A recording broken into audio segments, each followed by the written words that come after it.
Hello everyone, this is my reporting about the computers. So, the computers are among the most important contribution of advances of the modern age society, or also known as the information age. So, the computer is like the electronic devices that stores or processes data for the everyday life users or the working class society. So, the first type of computers is the personal computer, or known as the PC for most people. So it is a single user instrument, can be used privately inside homes, and it is a personal usage of computer. So the second is desktop computer. This is a publicly owned computer not designated for portability, can only be used inside the working class environment or organizations that provides a computer. So the third type is the laptop. It is a portable computer that can be used anywhere at any time, has a battery powered package, and can be brought and is portable enough to be fit in your backpack. So personal digital assistants, or PDA, is a fourth type of the computer that acts like a notebook or a touchscreen with a stylus pen. It is a computer but for designed for portability and lightweight, and it is also battery powered. So the fifth type is server.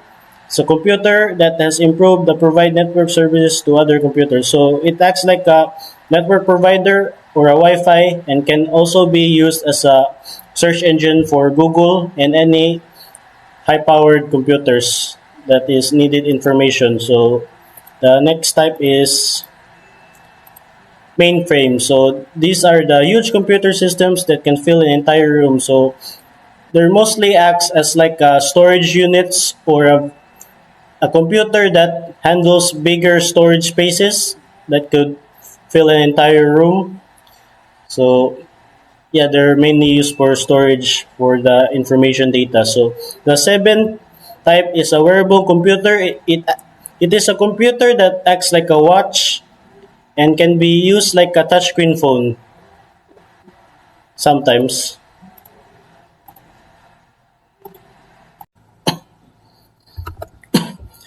The World Wide Web, or currently known today as the Internet. The inventor of this is a British scientist named Tim Berners-Lee in June 18, 1955, and currently still alive. While working at CERN, the European Organization for Nuclear Research, in 1989, the web was originally designed to conceive and develop to meet the demands for automated information sharing between globally and scientists in universities. So, uh, the CERN, or known as the European Organization for Nuclear Research, CERN is not an isolated laboratory but rather a focal point for an extensive community that includes more than 17,000 scientists from all over 100 countries. So, the usage of this World Wide Web, or Internet, is the application of computers in science and research. So, it takes on the complex data from the scientists gathered all throughout history or today, and make it easy to read, applicable for everyday users, and release it to the public.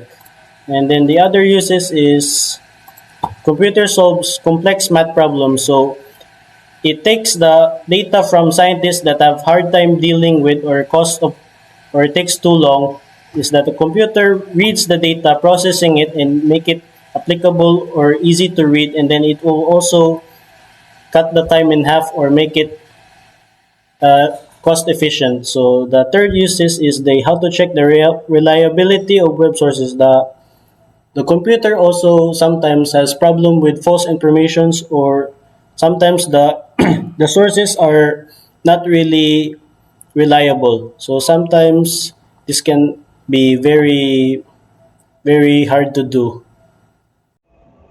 Good evening, ma'am. I'm Jamal Barawis. The accuracy is muna siyang pagsiguro nga sakto ang impormasyon paagi sa paghimatuod kani gamit ang kuan kasaligan nga tinubdan pagpangita usab ang mga pasidaan bahin sa kasayupan sa sulod pangalitan ma'am kung naa kay website nga nagingon nga nahitabo ang usa ka makasisayong panghitabo sa 1805 ug ang ubang kasaligan nga tinubdan nag-ingon nga itintin daw kini nahitabo ang impormasyon sa maong website mahimong sa kuan sayop. Ang accuracy is pagsiguro nga ang kasayuran gisulat sa usa ka kasaligan nga awtoridad o institutions. Ang website kinahanglan nga magpakita og detalye bahin sa tag-iya o magbutang og kuan copyright statement pangali kuan. For kanang example ma'am is ang usa ka artikulo sa medisina nga nasulat sa World Health Organizations or WHO mas kasaligan kaysa sa usa ka blog nga wala mailhi ang tigsulat. Ang currency is ang pipila nga mga hilisgutan sama sa medisina o teknolohiya nga kinahanglan og kuan labing bag-ong kasayuran aron mas masaligan siya ba.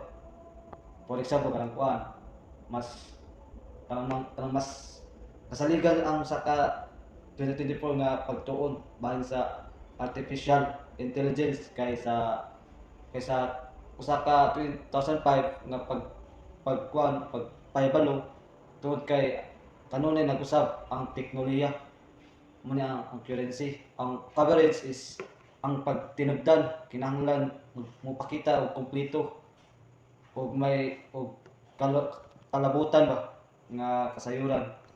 For example kanang kuan sa ka research paper nga naghisgot sa daghang aspeto sa climate change. Climate change mas kasaligan kaysa sa usa ka mubo nga artikulo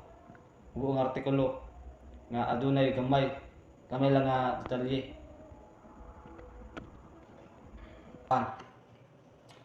Types of reliable sources. Kaning types of reliable sources is kani scholarly, peer-reviewed articles or books.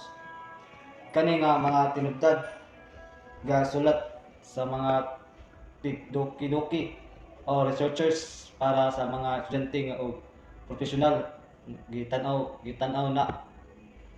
ang research sa mga eksperto peer-reviewed sa wala pa ipatik o kasagaran na yung mga kuan original nga panukidoki o daghang presensya kuan.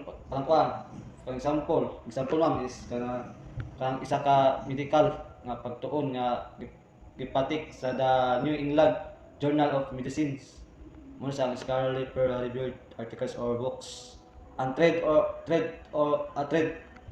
professional articles or books is kaya nagsulat sa mga eksperto ba sa ilang mga natad o naghatag og espesyal nga kahibalo sa industriya o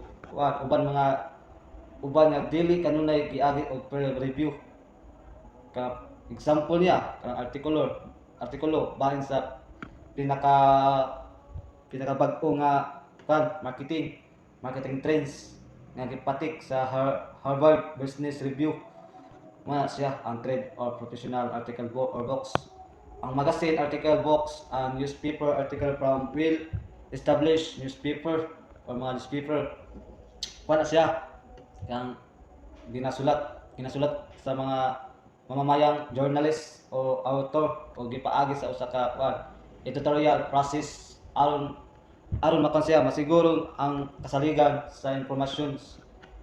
For example ang isa ka New York Times nga artikulo nga nagasusi sila sa epekto sa inflation sa ekonomiya.